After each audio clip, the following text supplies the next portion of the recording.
Ao começarmos, vou compartilhar um pouco sobre como orar, de maneira simples, porque, como dissemos ontem à noite, para aqueles que não estavam aqui ontem, vamos todos orar juntos para que vocês sejam perdoados. Só não façam mais isso. Para aqueles que não estavam aqui ontem à noite, pelo que eu sei, foi gravado. Por favor, tirem um tempo. É curto, são apenas 3 horas. Reserve um tempo e assista. Você será abençoado.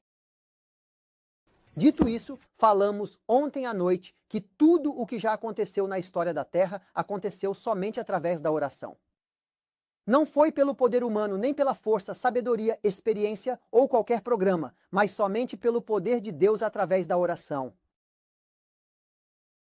E há muitas citações, eu poderia te dar versículos bíblicos e citações para sempre que dizem que nossos planos humanos nunca alcançarão qualquer tipo de sucesso. Na verdade, chega a dizer que os planos humanos, Deus não precisa desses planos. Às vezes eles até causam danos. Você não vai até Deus com o seu plano e pede para Deus abençoar o seu plano. O que Deus diz é mais importante do que o que você diz. E qualquer plano que Deus dá é mais importante do que o seu plano. Na minha Bíblia, quando Deus dá o plano nunca está associado à sabedoria humana. Deus disse a Abraão que lhe daria um filho e lhe deu um filho 25 anos depois, quando Abraão tinha 100 anos de idade. Esse seria o seu plano? Acho que não. E então Deus disse a Abraão para sacrificar o seu filho. Esse seria o seu plano? Acho que não. E então Deus disse a Josué para andar ao redor da cidade perto dos muros. Você faria isso? E eu poderia continuar indefinidamente. E Deus disse a José que ele estaria acima de sua família e depois o colocou na prisão. Isso faz algum sentido para a lógica humana? E então Deus disse a Josafá: vá para a guerra e coloque o coral na frente do exército. Você gostaria de cantar no coral? Você entende o que estou tentando dizer? Os planos de Deus são loucura para a sabedoria humana, e quando você vai com o seu plano até Deus, Deus balança a cabeça e diz: você não sabe de nada, você deveria vir com rendição, obediência e confiança, não com planos e pedidos. Você entende? Portanto, precisamos aprender a ouvir a voz de Deus. É muito mais fácil ir à igreja, orar, guardar o sábado. Você sabe, pessoas preguiçosas descansam todos os dias.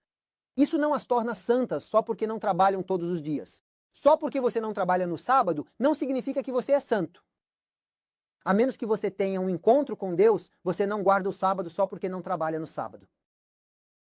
E assim, só porque você vai à igreja, guarda o sábado, devolve o dízimo, frequenta a escola sabatina, come brócolis, faz isso e aquilo e conhece o estado dos mortos, não adianta nada saber o estado dos mortos se você morrer. Você entende? Não estou dizendo que não devemos fazer essas coisas. Não me entenda mal. Estou dizendo que não basta ter as doutrinas de Deus se você não tiver o Deus das doutrinas. Você precisa ter ambos. Você não pode trazer as doutrinas se você tem Deus, mas pode ter as doutrinas sem ter Deus. Você entende?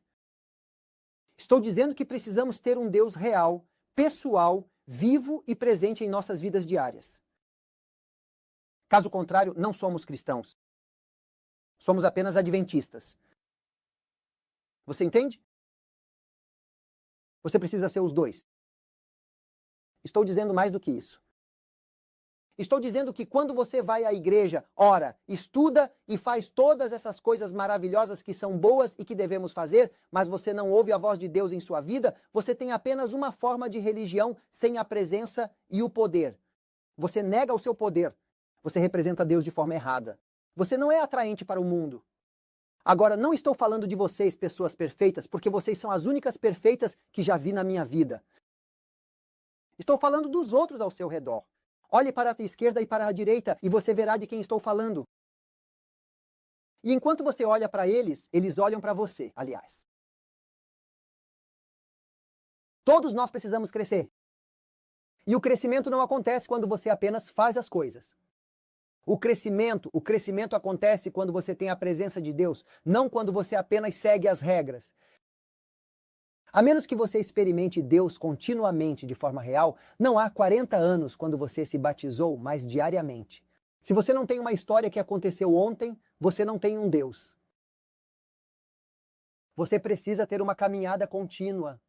Pessoas que andam com Deus, como podemos dizer que andamos com Deus se não ouvimos sua voz todos os dias? Pessoas que andam, e ele anda comigo e fala comigo? A menos que você ande com ele, fale com ele, obedeça a ele e o experimente diariamente, você não é um cristão. Você pode até ir à igreja, mas não tem um Deus real. Você sabe sobre Deus, fala sobre Deus, mas não tem Deus. Você entende o que estou tentando dizer? E isso não acontece a menos que você aprenda a orar. E vamos falar mais sobre isso à tarde, porque oração não é o que você pode pensar. Quando você faz lá, isso não é oração. E nós vamos falar sobre isso. Alguém me fez uma pergunta ontem à noite. Eu disse, me pergunte amanhã à tarde. Assim todos podem ouvir a resposta. Porque eu não vou falar duas vezes sobre o mesmo assunto. Certo, então vamos falar um pouco sobre como orar. Vamos pegar um exemplo da Bíblia. Mas antes disso, vou dar um exemplo da vida da minha família. E você provavelmente já ouviu essa história na internet. Para aqueles que já ouviram, finjam que não ouviram, ok? Então, vou colocar meu telefone aqui para eu ver o relógio, porque eu tenho a tendência de falar tanto até que os santos morram. Eu não sei falar pouco. E nós temos uma família realmente maravilhosa, muito especial. Temos, 2 meninos incríveis e maravilhosos. Deixe-me tentar colocar na tela por um segundo. Me dê só um segundinho. 2 meninos maravilhosos. Eles têm 34, quer dizer, 33 e 30 anos. Me dê só um segundo. Pronto, aqui está. Um segundo. Pronto, é isso. Deixe-me fazer isso.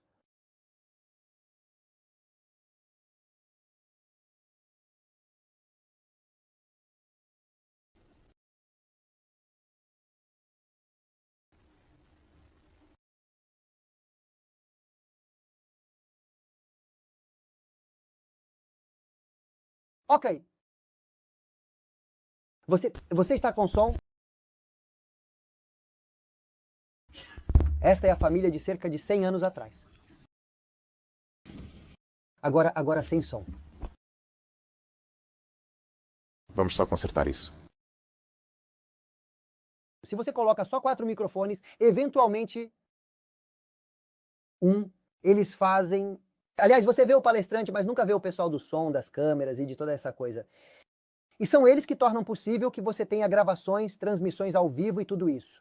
E nós precisamos valorizá-los e orar por eles, porque Satanás luta contra eles.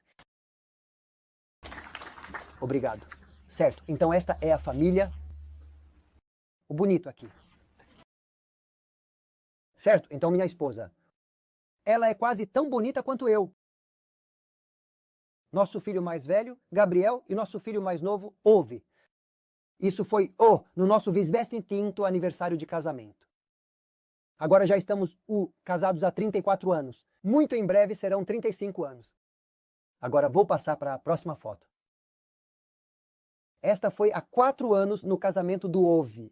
Você vê esse rapaz aqui? Volte. Você o vê aqui? Olhe para o lado direito do rosto. E agora aqui, olhe para o lado direito do rosto. Você vê alguma coisa? Certo, vamos continuar. E esta é só do ano passado, em setembro. Essa é minha mãe e meu sogro. Ele faleceu em setembro do ano passado, uma semana depois dessa foto. E esta é a Eva, nossa neta. Este é o Gucci, parte da família. Ele dorme no meu travesseiro ao redor da minha cabeça, como uma coroa. E esta é a Celine Dion, ok? Então, vamos lá. Claro que não funciona. A bateria, ok, agora deve funcionar. Vamos lá. Ok? Essa foto é de cerca de 2 meses atrás. Então, novamente, esta é a Eva, este é o Gucci.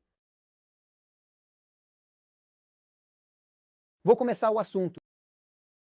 Vocês chegaram a ver a foto da família ali na parede? Bem bonita, né? Interessante, vocês perceberam? Nós educamos nossos meninos da mesma forma. Nós os amamos da mesma forma. Oramos por eles da mesma forma. Um deles, o mais novo, escolheu ser como a mãe, sempre bom. O mais velho escolheu ser como eu. E eu não vou explicar muito. Eu dei cabelos brancos para minha mãe desde que nasci todos os dias. E agora nosso filho mais velho nos deu cabelos brancos. Então ele é um bom garoto quando está dormindo. Ele não faz nenhuma besteira quando está dormindo, mas quando está acordado... Ah, meu Deus! E então ele decidiu, quando estava no ensino médio, que precisava experimentar a vida. Você sabe o que isso significa? Quando eu for velho como você, eu vou à igreja. Eu disse, o que você está dizendo? Eu sou velho? Ou... Ele disse, bem, você tem cabelo branco. Eu disse, por sua causa?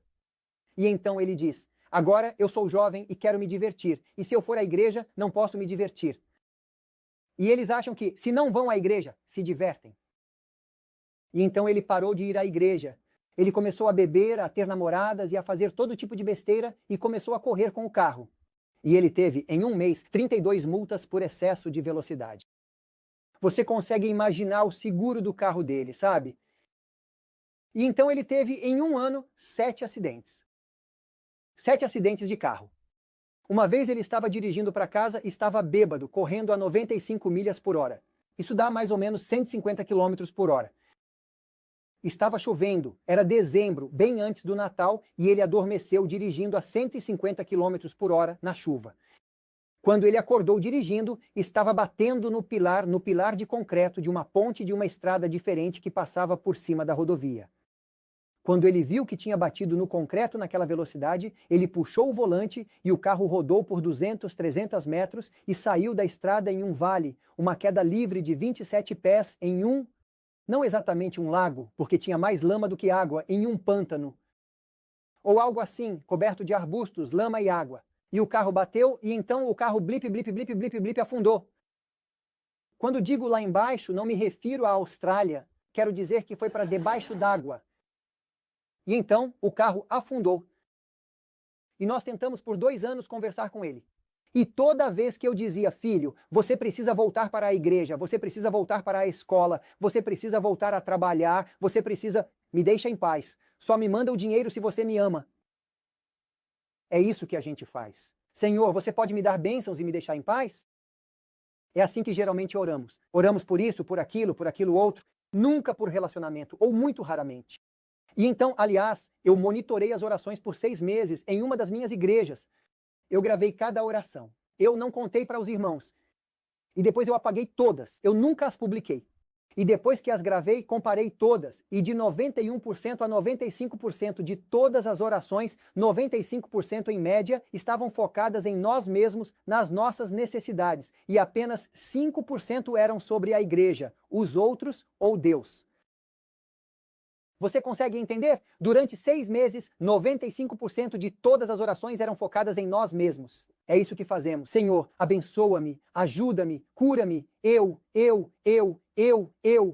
E muito pouco, Senhor, faça o que quiser comigo, castigue-me, bata em mim, tire minha vida, o que for, mas me ajude a te conhecer e te amar. Nós não fazemos esse tipo de oração, não é? Na verdade, esquecemos que Deus permite as provações porque elas nos ajudam a conhecê-lo e confiar nele. E queremos resolver as provações, esquecendo que Deus as permitiu porque todas as coisas cooperam para o bem. Enfim, voltando à história, eu ligava para ele e dizia, filho, você precisa mudar de vida, me deixa em paz. Se você falar de Deus de novo, nunca mais vou falar com você. Vou trocar meu número de celular, meu e-mail e meu Facebook. E a mãe dizia, por favor, manda o dinheiro para ele, porque se não mandarmos o dinheiro, ele não nos ama. Eu disse, não preciso que ele me ame porque eu dou dinheiro para ele, que ele não me ame. Mas você sabe, mães são emocionais.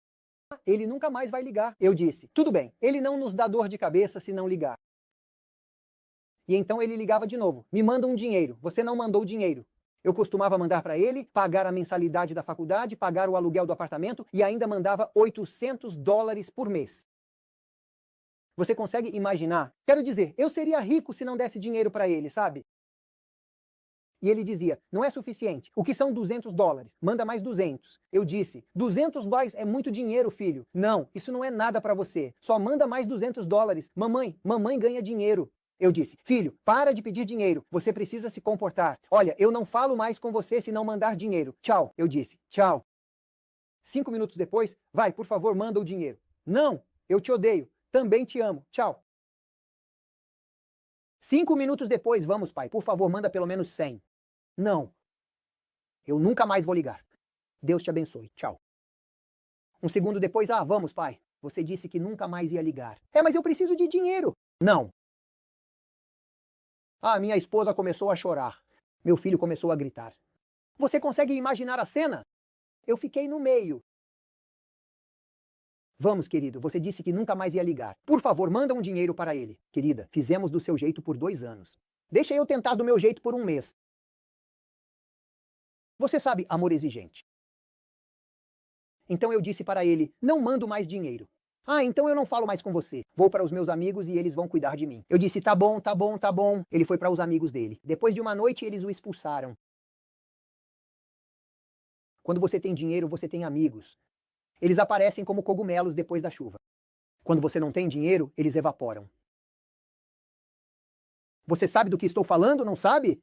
Quando tínhamos um negócio e costumávamos ganhar muito dinheiro, fazíamos cerca de 40 mil a 50 mil por dia, tínhamos tipo centenas de milhares de amigos. Quando largamos o negócio e fomos para o ministério, sobraram 2 amigos daqueles centenas. Os outros se esqueceram de nós.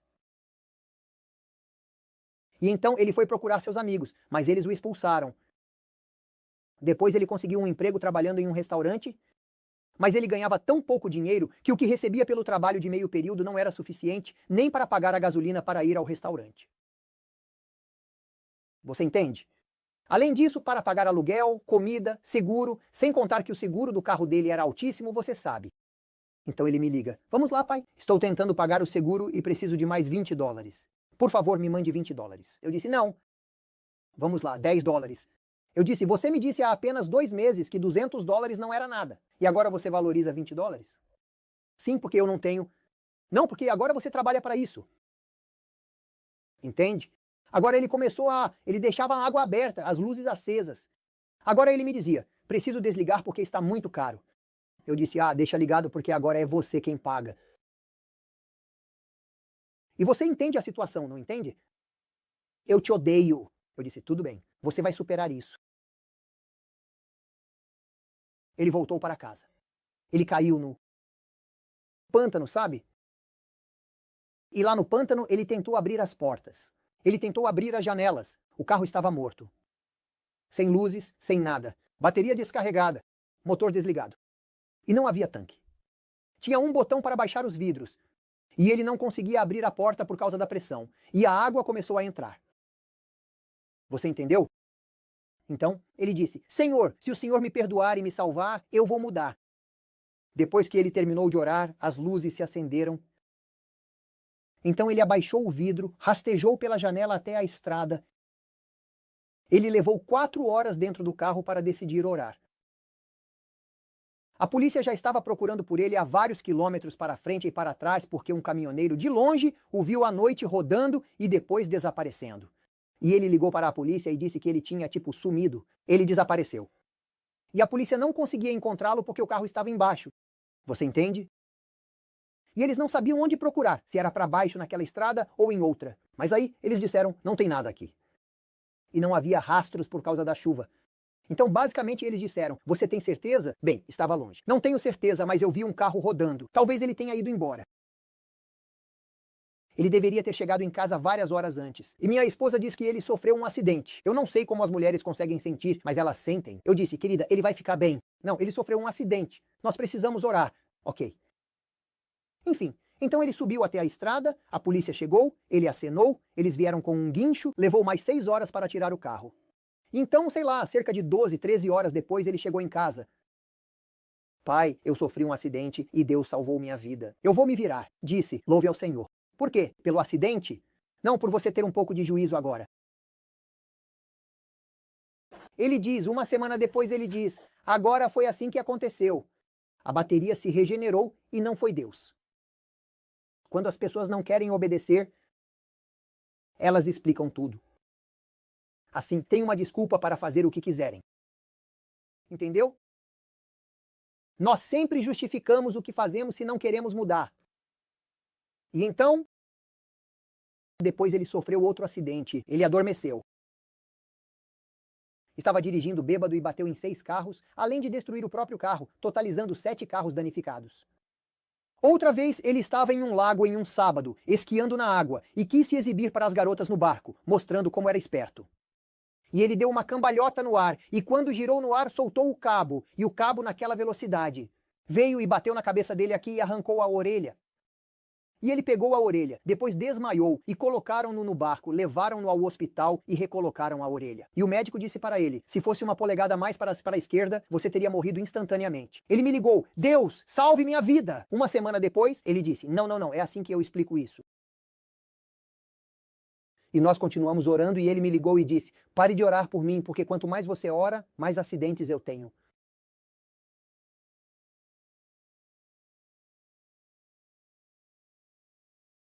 E eu disse, filho, você pode parar de falar comigo, mas não pode me impedir de orar. Eu vou orar por você até que você mude ou até que você morra.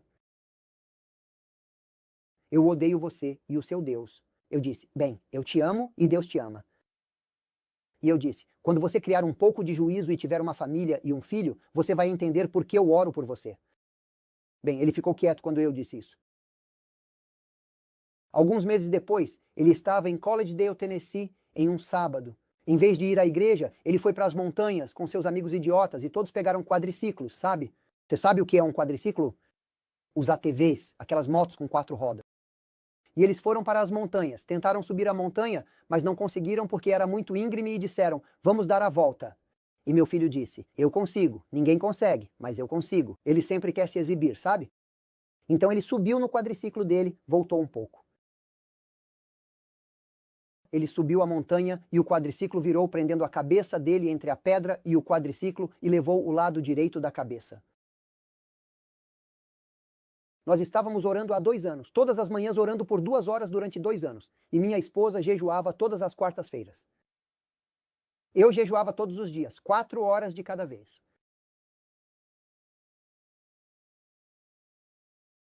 Eu nunca jejuo mais de 4 horas. Esse é o meu jejum. E então oramos por 2 anos, começamos com meia hora, depois fomos para 1 hora e então 2 horas. E depois de 2 anos de oração, basicamente ele começou a ter cada vez mais acidentes. Qual seria o benefício? Porque nós sempre oramos por esta vida. Me dê um emprego, me dê saúde. Qual seria o benefício de conseguir saúde, emprego e tudo mais se você perder a eternidade? Não seria melhor se você perdesse uma perna ou uma mão? Não eu, você, mas fosse salvo para sempre? Esta vida passa rápido. Você não quer perder a eternidade. Então, naquele dia, quando Jesus diz que fará o que for preciso e que enfrentaremos provações, perseguições e dor, o que for necessário, porque ele não veio para nos dar esta vida. Ele veio para nos dar a vida eterna. E ele permite todas essas provações para chamar nossa atenção quando nos recusamos a mudar. Você entende? Então, depois de 2 anos de oração, ele sofreu esse terrível acidente, o capacete foi destruído, o crânio foi despedaçado, havia ossos e sangue por toda parte.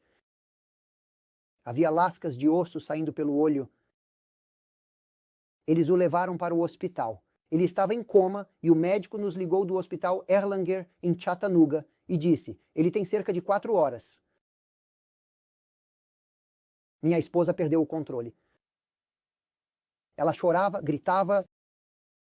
Entramos no carro e, em uma viagem que levaria 12 horas, dirigimos em 9 horas e 15 minutos. Se tivessem me parado, teriam tirado minha licença de piloto porque estávamos voando.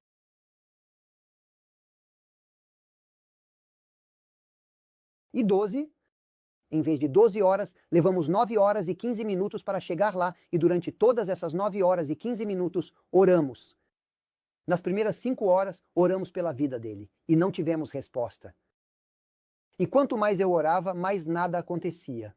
Basicamente, você já orou e sentiu que está sozinho? E finalmente eu disse, Senhor, por que o Senhor não responde? E Deus falou na minha mente imediatamente, aquela voz que você sente como uma impressão que diz, cuidado aqui, ou faça isso, ou você sabe do que estou falando? Disse na minha mente, você precisa entregá-lo. E disse na minha mente, Quanto mais você tentar salvá-lo, mais você vai perdê-lo. Quando você o entregar, se render, então eu posso agir. E imediatamente me veio à mente que Abraão teve que sacrificar seu filho. Então parei de orar pela vida dele e disse: Senhor, eu entrego a vida dele. Essa não foi uma oração fácil para um pai. A menos que você seja pai ou mãe, você não sabe do que estou falando. Eu disse: estou disposto a sacrificar a vida dele, mas não vou abrir mão da eternidade dele. Porque quando você ora por algo de alguém, seja trabalho, saúde, coisas temporárias, esta vida, isso é oração de petição. Mas quando você ora pela salvação de alguém, isso é oração intercessória. Então eu comecei a mudar da oração de petição para a oração de intercessão. E eu digo, né, Senhor, eu entrego a vida dele, mas não vou abrir mão da eternidade dele. E o Senhor pode tirar a minha vida e pode tirar a minha eternidade, mas o Senhor precisa salvá-lo. E eu não vou te deixar mesmo que o Senhor me mate. Eu vou segurar em ti e insistir até que o Senhor me mate, mas o Senhor precisa salvar o meu filho. E quando eu mudei e disse, eu entrego a vida dele, naquele momento eu senti de uma forma mais poderosa e intensa uma paz que não consigo explicar. Basicamente, uma paz tão grande que eu não precisava mais orar. Eu senti que Deus estava bem ali e ele disse: eu ouvi você e respondi. Todo o resto você precisa deixar nas minhas mãos. Eu sou Deus. Eu sou o mestre, não você. Eu sei o que é melhor. Eu o amo mais do que você.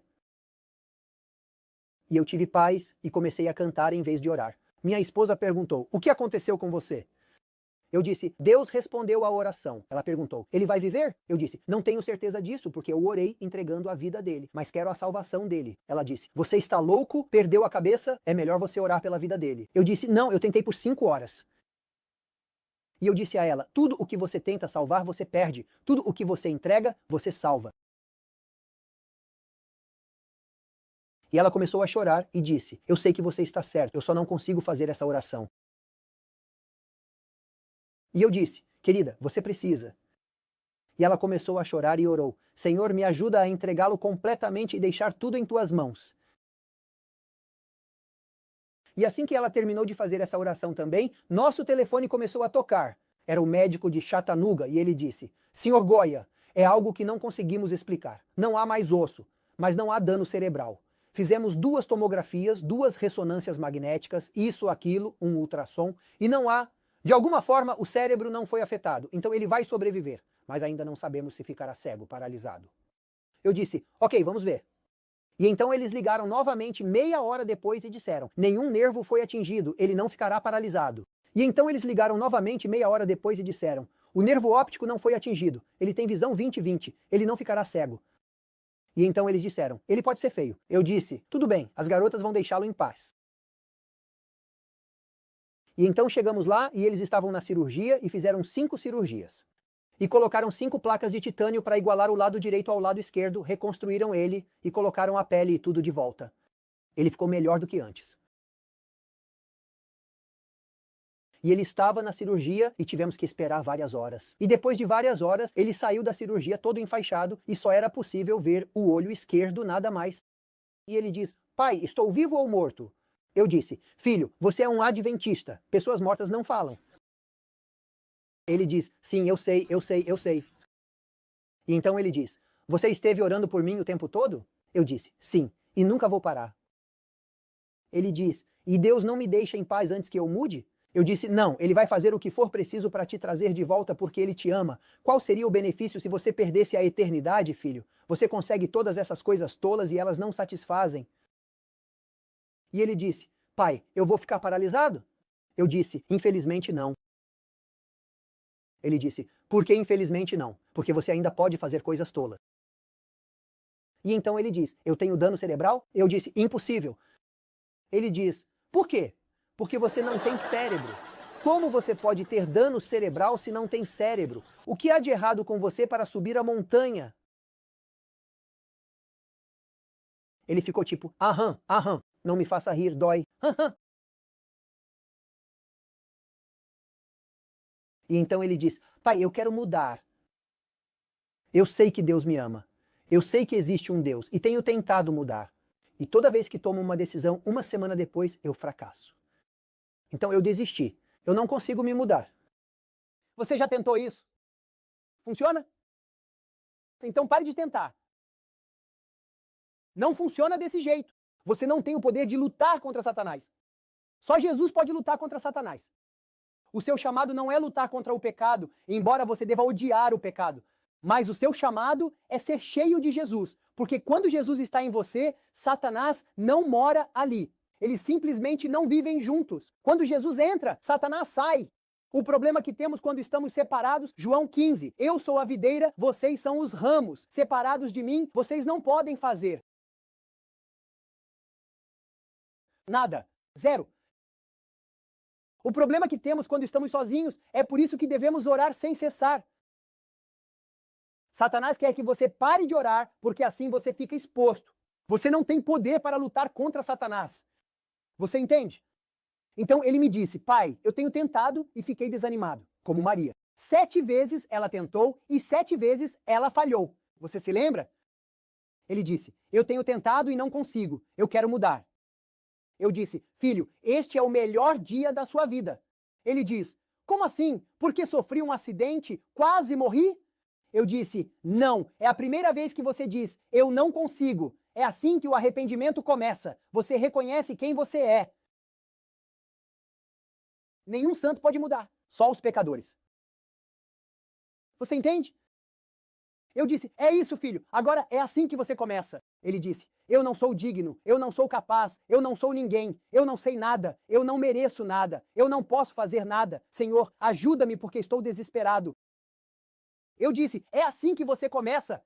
Enquanto você for alguém, Deus não pode ser alguém. Você precisa ser ninguém para que Deus seja alguém. Portanto, Deus precisa te quebrar para poder te fazer. Portanto, nós sofremos, e quando sofremos, queremos consertar as coisas em vez de crescer e aprender as lições. Então eu disse a ele, filho, você está no caminho certo agora. Ele disse, bem, o que devo fazer agora? Eu disse, bem, é isso que você faz. Você diz, Senhor, eu não consigo. O Senhor poderia, por favor, entrar na minha vida? E ele disse, e se não acontecer? Eu disse, tudo bem. Quando você entrega para Deus, você não é mais responsável. Ele é responsável diante do universo, porque você pediu ajuda a ele. Se ele não te ajudar, a culpa é dele. Mas ele nunca falha. E ele disse, e se eu não mudar? Não é da sua conta? O ladrão na cruz mudou? Eu não tenho certeza. Eu sei que ele pediu, o Senhor poderia me salvar, mas então ele morreu. Ele teve tempo de fazer boas obras para merecer a salvação, para provar que mudou? Não, ele morreu. Mesmo assim, Jesus o salvou na última hora, como aquele homem, como Paulo, que viveu quase toda a sua vida de forma correta, sabe? Como Daniel. Por que ele estaria no céu? Isso é certo? Isso é justo? Você tem Abraão e depois tem o ladrão. Você tem Daniel e depois tem Raabe. Isso é justo? A salvação não se baseia em justiça, ela se baseia na graça de Jesus. E a graça não é justa. Você está me acompanhando? Eu disse para ele, não é da sua conta se você muda ou não. Pare de ficar monitorando. Pastor, tenho orado há 3 meses e não cresço. Quem disse que você tem que se monitorar? Satanás quer que você olhe para si mesmo. Tire os olhos de si mesmo. Volte seus olhos. Você entende? Se você olha para si mesmo, ou você fica orgulhoso ou desanimado. Nenhuma dessas opções é boa. Você precisa olhar para Jesus. Então eu disse para ele, filho, pare de se preocupar com o seu crescimento. Crianças crescem e você não vê elas crescendo. Quando o Espírito Santo age, é como o vento. Você não vê nada, mas você vai crescer. Não é da sua conta como, quando, porque todas essas pequenas coisas do dia a dia que nem consideramos, todas elas são lições de Deus para que possamos nos desenvolver passo a passo, pequenas lições que vão formar o caráter e nos preparar para lições maiores e maiores ainda. Entendeu? Nada acontece por acaso. Então eu disse, o que você precisa fazer agora é dizer toda manhã, Senhor, eu não consigo sozinho, entra na minha vida hoje, entra no meu coração hoje, no meu coração. E ele diz, e o que vem depois? Depois você faz a mesma oração. E depois, a mesma coisa. E ele diz, o que vem depois? Eu disse, você não entendeu, é isso. Porque enquanto você ora, Deus continua agindo. Quando Deus continua agindo, você está seguro. Entendeu? E ele diz, e se eu não conseguir ser perfeito? Eu disse, eu não me lembro de ninguém das pessoas que morreram perfeitas. Alô? Entendeu? Você não é salvo porque é perfeito. Você é salvo porque Jesus está em você, Cristo em você, a esperança da glória. Aquele que tem Cristo tem a vida. Você é salvo não por causa do que você faz, mas por causa de quem Ele é em você. Então, você pode ser perfeito. Sem Jesus, você está perdido. Ou você pode ser o ladrão na cruz. Se tem Jesus, está salvo. Não por sua causa. Você entende? Quando Noé construiu a arca, Deus disse a Noé para convidar quantas pessoas? Todos os adventistas? Todos os bons? Quantos? Ok? Se um bêbado passasse por ali e ele entrasse na arca e a porta se fechasse, ele estaria salvo ou perdido? Por quê? Ele não merece. Nenhum de nós merece. Só porque você come brócolis, acha que merece? Como você pode pagar pelo sangue de Jesus? Como você pode pagar pela eternidade? Nenhum de nós merece. É tudo graça. Graça maravilhosa. Portanto, não importa onde você está no seu processo de crescimento. Você pode ser o ladrão ou pode ser Paulo. Não importa onde você está. Pare de se preocupar. Eu ainda não sou perfeito. Enquanto você estiver em Jesus, você está seguro, esteja você aqui, aqui ou aqui. Sua única segurança é estar conectado a Jesus 24 horas por dia. Você está me acompanhando? Enquanto você estiver conectado, você está salvo. Quando você se desconecta, você está perdido. Se você se reconectar, você está salvo novamente. Se você se desconectar, você está perdido de novo. Você está me acompanhando? Então eu disse ao meu filho, essa é a chave. Ele entendeu. Eu disse, ore. Ele disse, o que eu devo dizer? O que eu te falei? Ele fez a oração mais curta que já ouvi na vida. Ele disse, Senhor, eu não consigo, por favor, me ajude. E ele disse, amém. E ele perguntou, e agora? Eu disse, agora você está bem.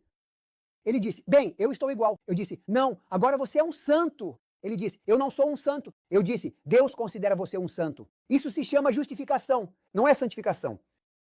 Entendeu? Isso se chama justificação. Quando você chama por Deus e Ele olha para você, você é um pecador e Ele diz, ok, vou colocar a perfeita justiça divina de Jesus sobre você e agora eu vejo você como justo. E então Ele começa a trabalhar em você a santificação. E isso dói, é para a vida toda, mas enfim, eu preciso de outro sermão. Mas então, como você ora? Como você ora? Quando você ora por alguém ou quando ora por si mesmo, como você ora? Vamos pegar um exemplo da Bíblia. Está escrito ali, ouça com atenção. Quanto a mim, longe de mim, que eu deva... O quê? Eu deveria pecar.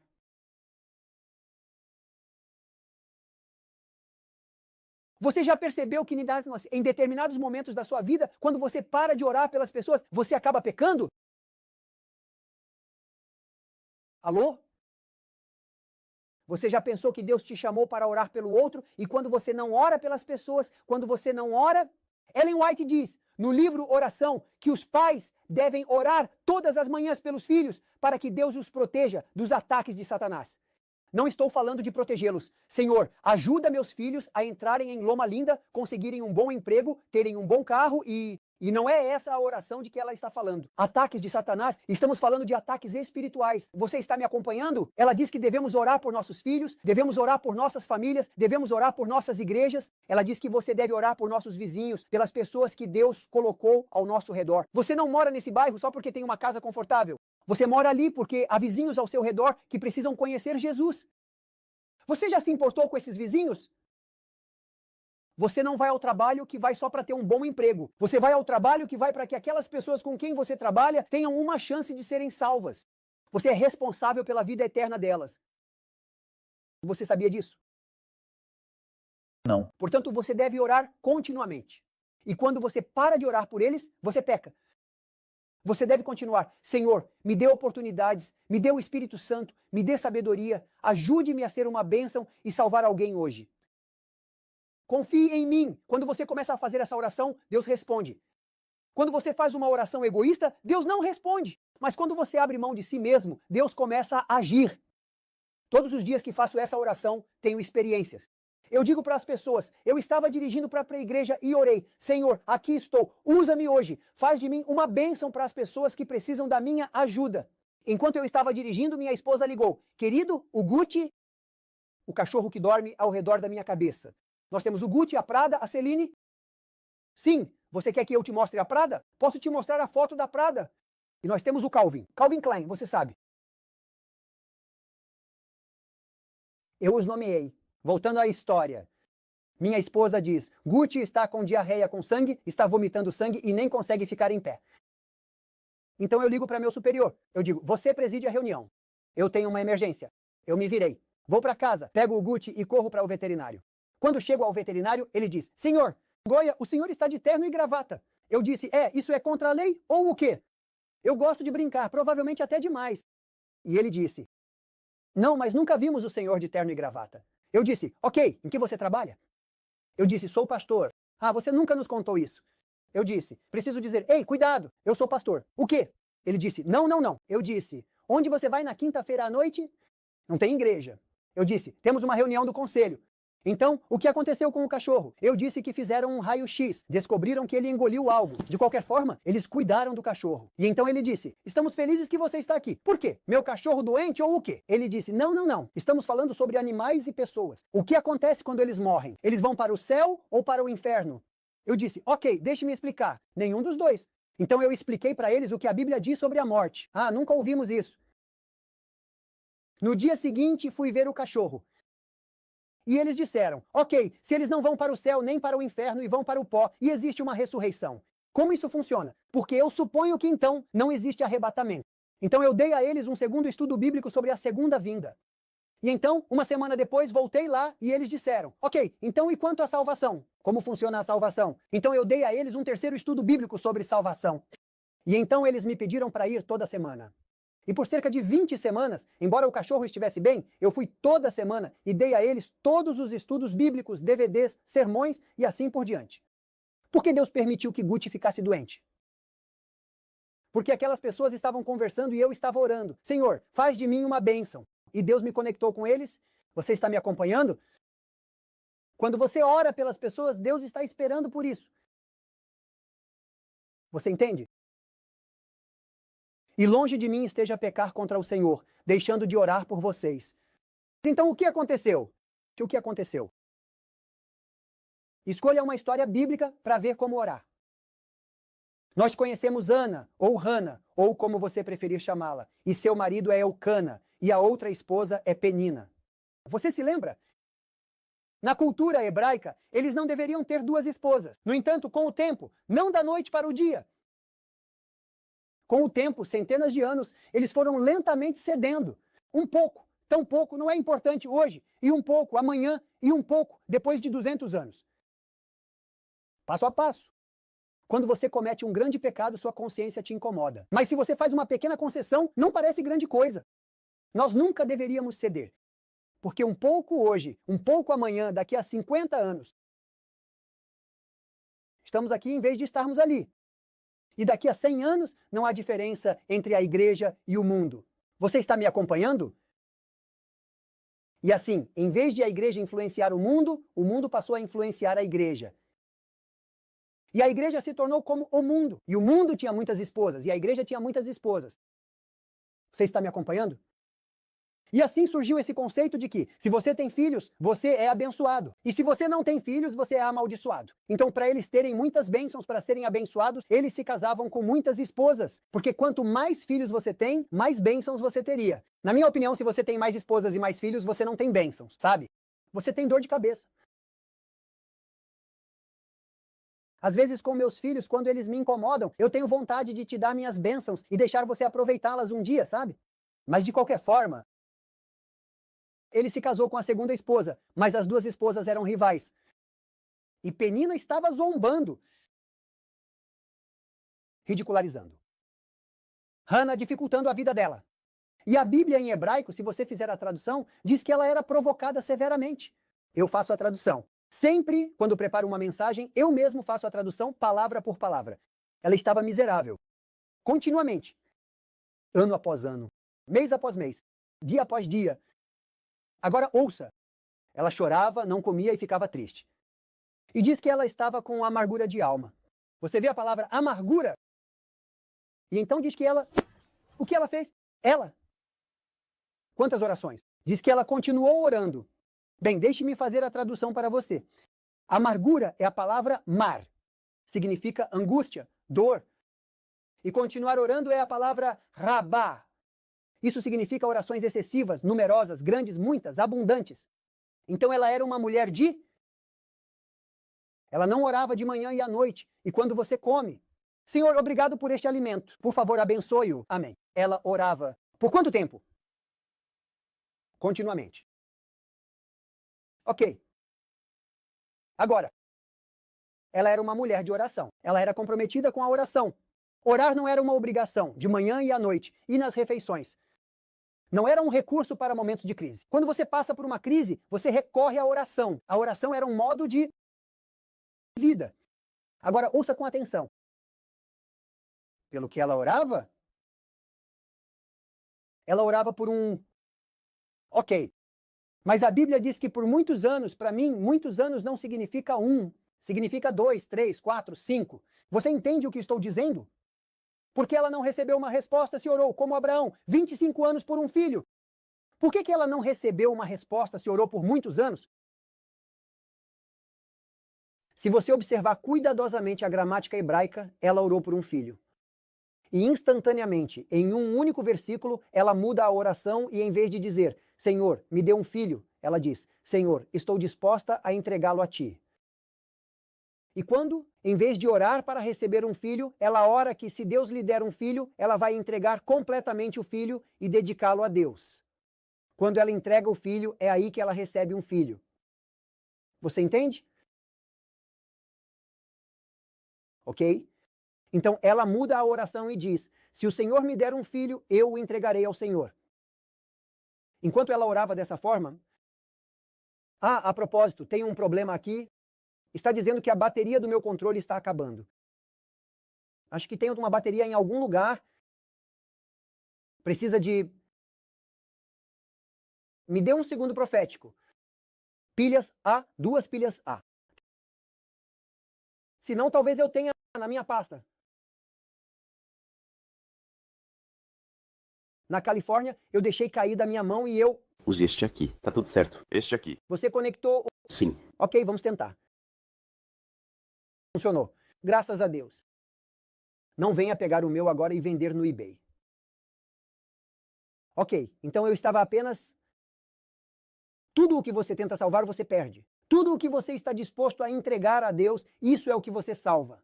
A Bíblia diz que quem não renuncia a mãe, pai, filhos, trabalho e o mais fácil de todos, a sogra, quem não renuncia a tudo, não pode ser discípulo de Jesus. Então agora preste atenção. Pessoas que oram muito aprendem algo. Quanto mais você ora, mais você para de focar em si mesmo e nas suas necessidades e começa a focar em Deus. Se você foca em si mesmo, isso significa que você não conhece a Deus, porque quando você começa a orar muito, você começa a conhecer a Deus. Quando você começa a conhecer a Deus, você para de focar em si mesmo. Entendeu? Ela instantaneamente, quanto mais ora, mais muda o foco das necessidades dela para as necessidades de Deus.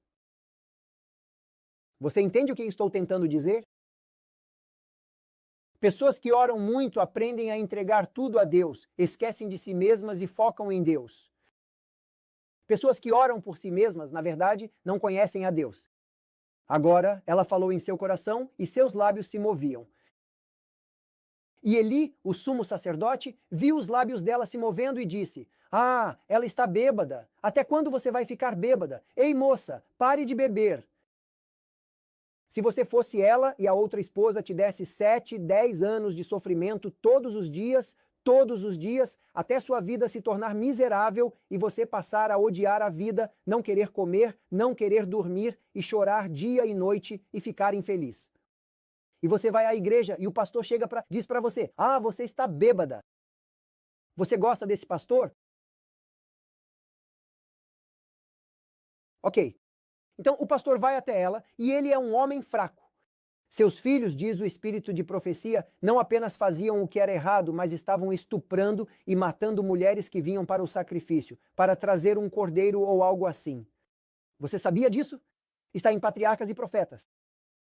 Eles eram terríveis, corrompidos, e ele permitiu que eles fossem assim. Então, se esse pastor que tem uma família terrível vem até você e diz: você está bêbada enquanto está chorando e orando, o que você diria sobre isso, pastor? Eu ligaria para a conferência. Eu odiaria ele. Eu falaria para todo mundo contra ele. Esse é o pior pastor que já tivemos. E qualquer um, olhe como ela responde: me deixe em paz. Eu não estou bêbada. Você não é um bom pastor. Olhe para seus filhos. Veja como ela responde: não, meu senhor, eu sou uma mulher de espírito angustiado. Eu não bebi, estou apenas orando. Você vê alguma raiva, alguma desculpa, alguma frustração? Você vê algo na resposta dela? Ouça com atenção. Pessoas que oram muito começam a conhecer a Deus. Quando conhecem a Deus, começam a focar em Deus e esquecem de si mesmos. Pessoas que focam em Deus são humildes, são pessoas mansas. Se você se ofende quando alguém diz algo, é porque você está focado em si mesmo. Porque se você está focado em Deus, ninguém pode te ofender. Porque se você está vivo, as pessoas podem te ofender. Mas se você já foi sacrificado e não vive mais, e Cristo vive em você, as pessoas não podem ofender um morto. Se você se ofende, isso significa que você ainda não morreu. Eu fui crucificado e já não vivo mais, então você não pode me ofender. Você pode fazer o que quiser. Eu tenho pele de crocodilo. Eu não posso ser ofendido. Se você se ofende, se você está chateado com seu pastor, seu cônjuge, seja lá quem for, seu chefe, isso significa que você está muito vivo. Você não foi crucificado e Cristo não vive em você. Você vive em você mesmo. Porque pessoas que oram muito passam a conhecer Deus, e pessoas que conhecem Deus esquecem de si mesmas e são mansas. Você está me acompanhando? E Eli, o pastor corrompido, diz: vá em paz, que o Senhor responda à sua oração. Se você está orando há 20 anos por um bebê, e você foi à clínica e tomou remédios para engravidar, e você se alimentou de forma saudável, leite de soja, se você fez tudo isso e não engravidou e orou e jejuou por 20 anos e foi a todos os médicos, todas as clínicas, e agora esse pastor diz que o Senhor te abençoe ou que você tenha um filho, você acreditaria nele? Você realmente acreditaria que acabou de engravidar naquele segundo? Hein? Não. Agora escute. Então ela parou de chorar, comeu e não estava mais triste. Por quê? Porque pessoas que oram muito conhecem a voz de Deus. Não importa se é um jumento que vai falar, ou uma criança, ou um bêbado, ou um pastor. Não importa. Elas sabem quando Deus fala, porque conversam tanto com Deus que reconhecem a voz dele. Elas conseguem distinguir a voz dele entre 1000 vozes. Se você não conhece a voz de Deus, isso significa que você não conversa muito com ele. Minha esposa e eu conversamos o tempo todo. Quando eu digo o tempo todo, é porque a gente adormece conversando. Ontem à noite entramos na internet. A internet estava meio ruim e ficava caindo. E estávamos no FaceTime, eu via ela e ela me via. E de repente ela travava. Eu disse: amor, você travou? Eu disse: a internet aí está ruim. Ok. E então eu fiquei olhando para ela porque, sabe, a gente simplesmente, eu não consigo dormir antes de falar com ela. E aí quando vou trabalhar, eu ligo para ela, e durante o trabalho eu ligo para ela, e quando estou dirigindo para casa, eu ligo para ela. E ela me liga e diz: amor, como você está? Bem, e você? Bem, eu te amo. Também te amo. Amor, você comeu? Comi faz umas 5 horas. Pega um sanduíche, porque se você não comer, sabe, você treme, Eu tenho um metabolismo rápido e ele queima tudo em segundos. Eu posso comer para sempre. Eu nunca engordei 1 quilo. Posso comer 10 vezes por dia qualquer tipo de comida. Eu nunca engordei 1 quilo. Eu sei que não é justo. Eu não me importo. Não é culpa minha. Lide com isso, sabe? E aí ela diz: amor, você comeu? Pega um sanduíche. Eu disse: amor, estou ocupado. Tenho uma reunião do conselho em 5 minutos. Pega um sanduíche, pega uma maçã, pega uma banana, faz alguma coisa. Ok, te amo. Também te amo. Tchau. Ela me ligou 15 segundos depois. Você pegou uma maçã? Eu disse: sim, tchau, tchau. 4 horas depois: oi, como você está? Bem, terminou a reunião? Sim, terminamos. O que você está fazendo agora? Bom, tenho isso e aquilo. Ok, pega um sanduíche. Ok, tchau, te amo, te amo. 4 horas depois: oi, como você está? Estou dirigindo para casa. E então eu passo entre as montanhas, perco o sinal, não tem mais sinal. E ela diz: oi, amor, banana, te amo. Como eu sei que é minha esposa? Porque eu perdi o sinal. Como eu sei? Eu conheço a voz dela. eu. Se você me ligar, eu não sei quem você é porque nós nunca conversamos, mas se ela me ligar, melhor eu conhecer a voz dela. Sabe por que você não reconhece a voz de Deus? Porque você não conversa o tempo todo. Se você conversar o tempo todo, depois de um mês, depois de 2, você vai aprender a distinguir a voz dele. Essa senhora, porque orava o tempo todo, reconheceu a voz de Deus através daquele homem. E naquele segundo, ela soube, Deus falou comigo, eu vou engravidar. Agora você acha que ela sentiu o bebê se mexendo na barriga? Não. Por que ela se alegraria? Porque ela se alegraria, ouça com atenção. Pessoas que oram muito e conhecem a Deus, elas não só conhecem a voz de Deus, mas quando você conhece a Deus, você confia nele. Você duvida dele quando não o conhece. Mas quando você passa tempo com ele e o conhece, você nunca duvida dele. Você o conhece, você sabe que ele não mente. Se ele diz, você pode se alegrar antes mesmo de receber. Você entende? Pessoas que oram muito desenvolvem fé. Ela se alegrou antes de engravidar. É fácil se alegrar depois que você engravida. Você precisa se alegrar antes, se você tem fé. Você entende? E então, ela não só acreditou, mas diz que ela não estava mais triste, embora uma tradução diferente diga que ela se alegrou.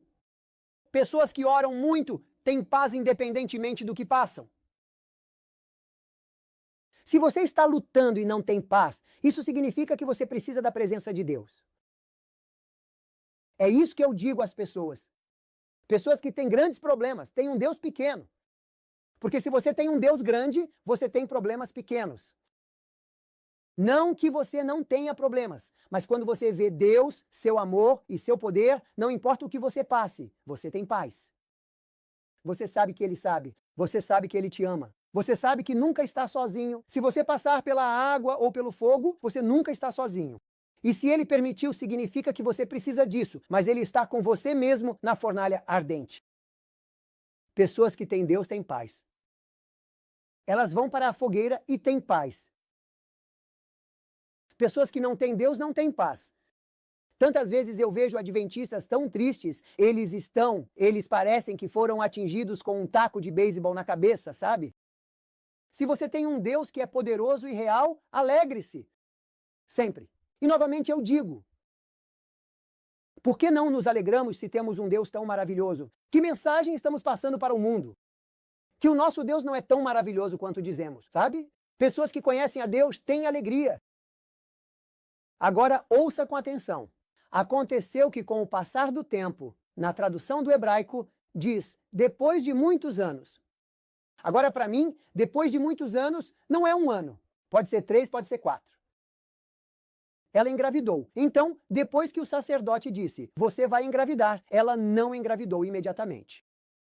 Levou mais alguns anos. 2, 3, 4, 5, eu não sei. Mesmo assim, ela se alegrou. Deus disse a Abraão que eles teriam um filho. Levou 25 anos. Deus disse a José, você estará acima de seus irmãos. Levou 17 anos. 10 na casa de Potifar, 7 na prisão. Juntos 17. Depois que Deus disse a Moisés, você libertará o povo, levou 40 anos. Você está me acompanhando? A resposta à oração não é um evento. Na Bíblia, a resposta à oração é um processo. Nós oramos e esperamos uma resposta. Não funciona desse jeito. Ellen White diz, para toda oração sincera, uma resposta virá. Mas seria errado supor que Deus responde do jeito que queremos e no tempo que queremos. Ele responderá melhor do que pedimos no seu tempo. Se soubéssemos o fim desde o princípio, escolheríamos o mesmo caminho.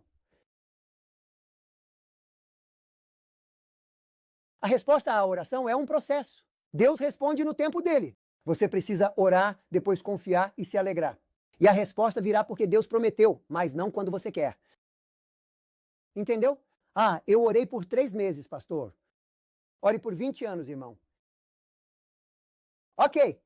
E assim, com o passar do tempo, depois de alguns anos, ela ficou grávida. Agora, escute.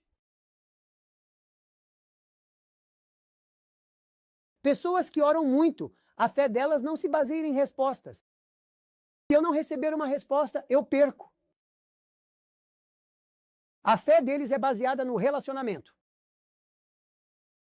Eles esperam pacientemente no Senhor. Aqui está a paciência dos... ou aquele que espera no Senhor renova as suas forças. Nós lutamos porque não conhecemos a Deus e porque não o conhecemos, não confiamos nele. E porque não confiamos nele, não sabemos esperar. Oramos e depois vamos lá e fazemos por conta própria porque não temos paciência para esperar o Senhor agir.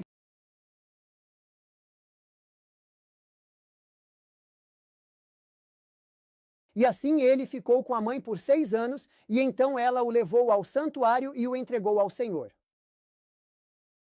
Nós temos 2 meninos.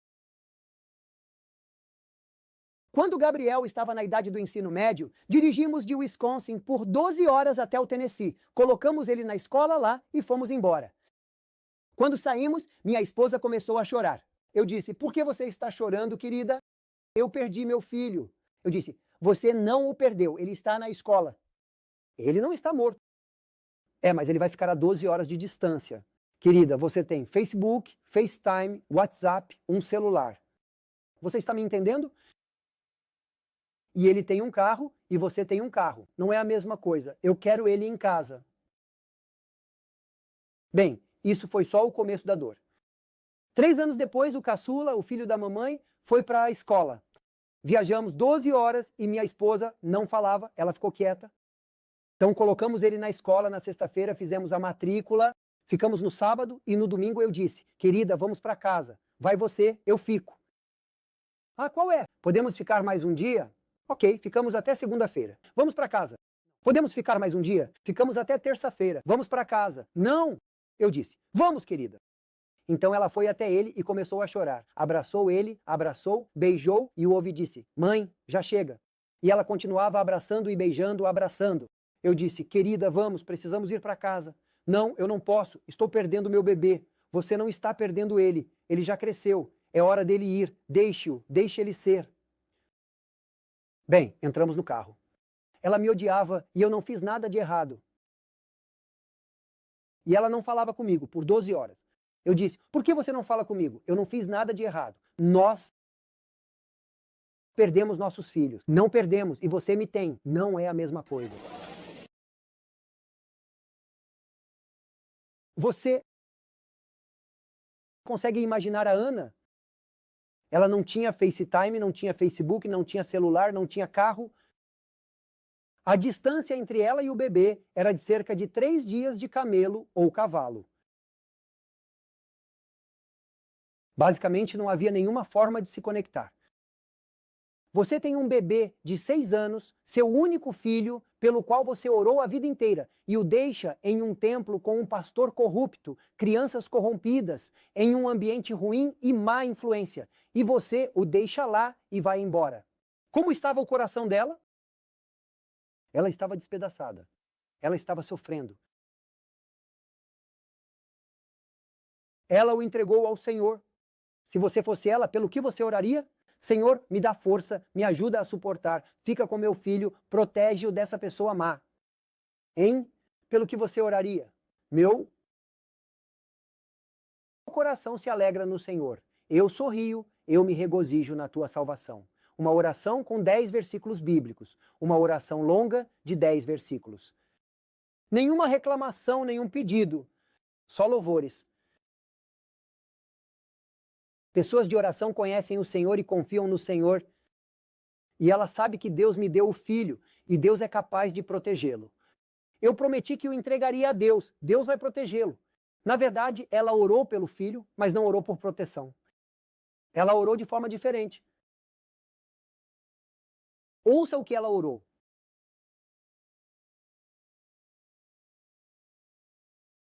Aliás, diz que Samuel ministrava diante do Senhor vestindo um éfode de linho. Essa era a veste sacerdotal. Além disso, sua mãe costumava fazer para ele uma pequena túnica uma vez por ano e vinha vê-lo uma vez por ano no Yom Kippur, o dia da expiação. Agora ouça, em hebraico, o éfode, a palavra é éfode. Mas a pequena túnica, a palavra é meio. Você sabe o que meio significa na tradução do hebraico? Meio significa quando você pega o chale de oração, eles tinham um chale de oração. Você sabia disso? O povo hebreu tinha um chale de oração que era: eu tenho um, comprei em Israel. É amarelo e nele há letras que dizem: ouve Israel, teu Deus é um só Deus. Você sabe? E essas letras são feitas com fio de ouro. E eles se cobrem com o chale de oração quando oram. Meio é quando você faz uma cobertura juntando vários chales de oração e costurando-os juntos. Basicamente, ela fazia uma cobertura especial, cuidadosamente confeccionada a partir de vários chales de oração, e levava essa proteção para o filho, envolvendo-o com carinho e intenção. Qual era, afinal, a mensagem que ela queria transmitir com esse gesto tão significativo? Eu tenho orado por você antes mesmo de você nascer. Eu orei por você quando estava grávida. Eu orei por você durante 6 anos enquanto você esteve comigo. Estou orando por você todos os dias agora que você não está comigo. E vou orar por você todos os dias da minha vida até eu morrer. Você está coberto de orações da cabeça aos pés. Se você não fez isso pelos seus filhos, nunca é tarde demais. É hora de começar.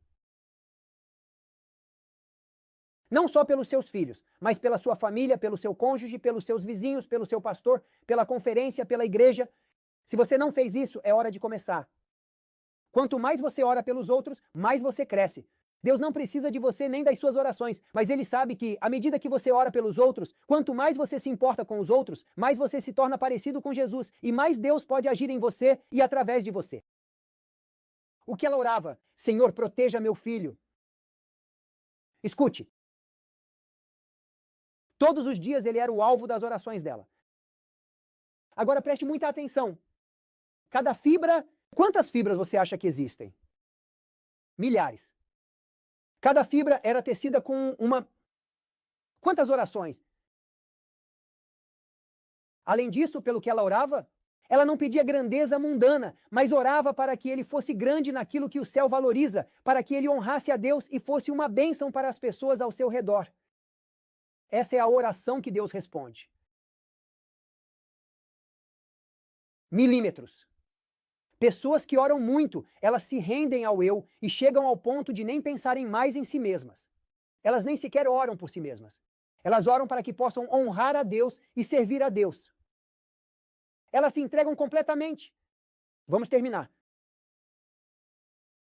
Se você conhece Jim Cymbala, o pastor da Tabernacle Church em Nova York, ele escreveu um livro chamado Fresh Wind, Fresh Fire.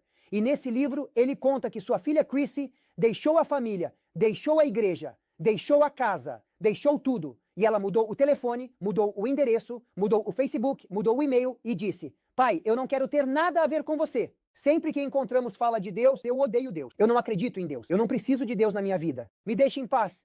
Eu não preciso de igreja. E ela saiu de casa, deixou a família e nunca mais fez contato.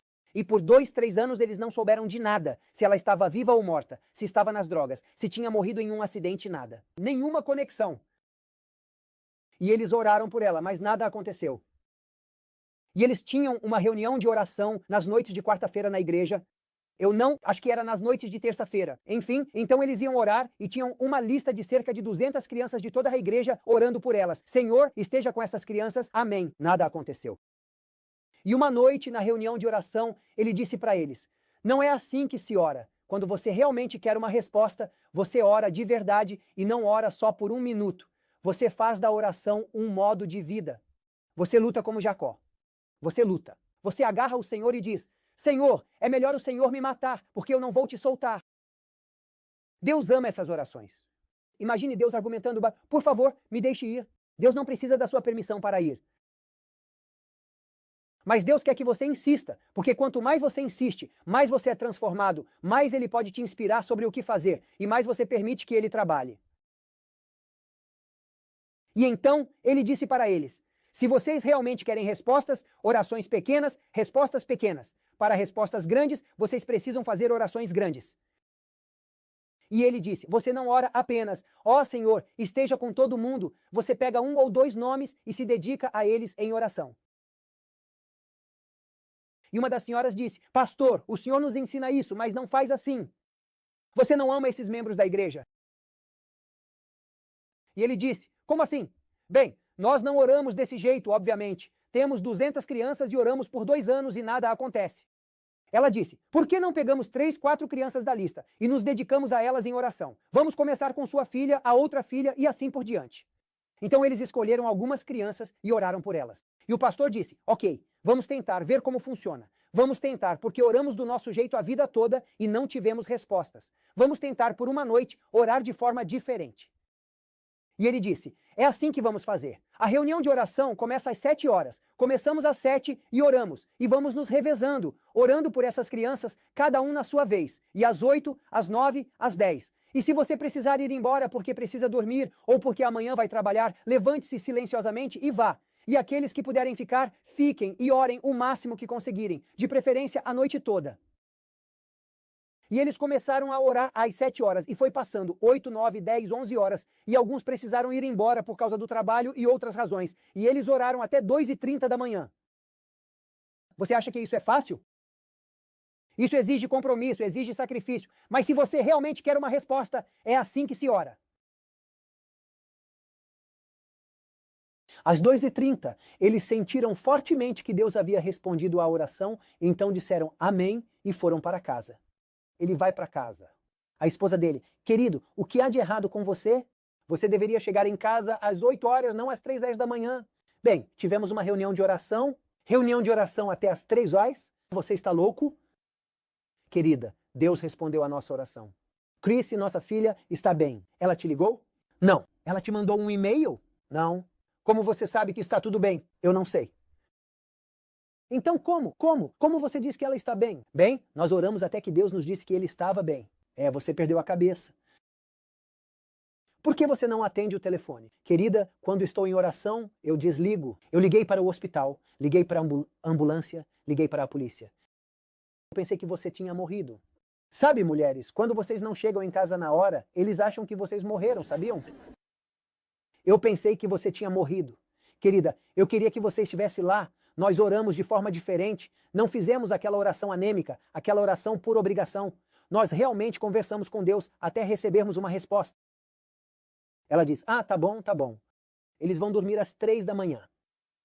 Às 8 da manhã, ele está no banheiro no andar de cima se barbeando.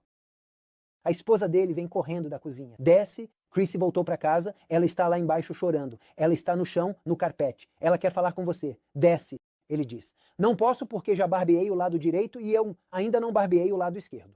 Preciso terminar. Ela diz, agora, ela quer falar com você agora. Desce. Ele diz, tá bom. Ele limpa a espuma. Um lado barbeado, o outro não. Ele desce. Ela está chorando no chão. Ele a abraça e diz, Chrissy, querida, por que você está chorando? Ela diz, pai, me desculpa pelo que eu fiz com você, com a mamãe e com Deus. Por favor, me perdoa. Me desculpa mesmo. Ele disse, tudo bem, querida. Estou feliz que você voltou. Como você voltou? Ela diz, alguém orou por mim ontem à noite. Querida, nós sempre oramos por você. Não, pai, você nunca orou por mim. Mas ontem à noite, alguém orou por mim. Como você sabe disso? Bem, às 2 da manhã eu tive um sonho. Eu estava em uma montanha e caí da montanha do penhasco e eu estava caindo, sabe, do penhasco e eu sabia que ia morrer. Eu não tinha como me salvar. E eu tentei agarrar alguma coisa, tentei me salvar, mas não consegui. E no último momento eu disse, Senhor, eu não posso me ajudar. Por favor, me ajude. E o Senhor colocou sua mão e me segurou e o Senhor disse, as pessoas estão orando por você e eu estou orando por você. E eu te amo e nunca vou te deixar ir. Quem orou por mim ontem à noite, pai? Você realmente entende que tipo de oração funciona?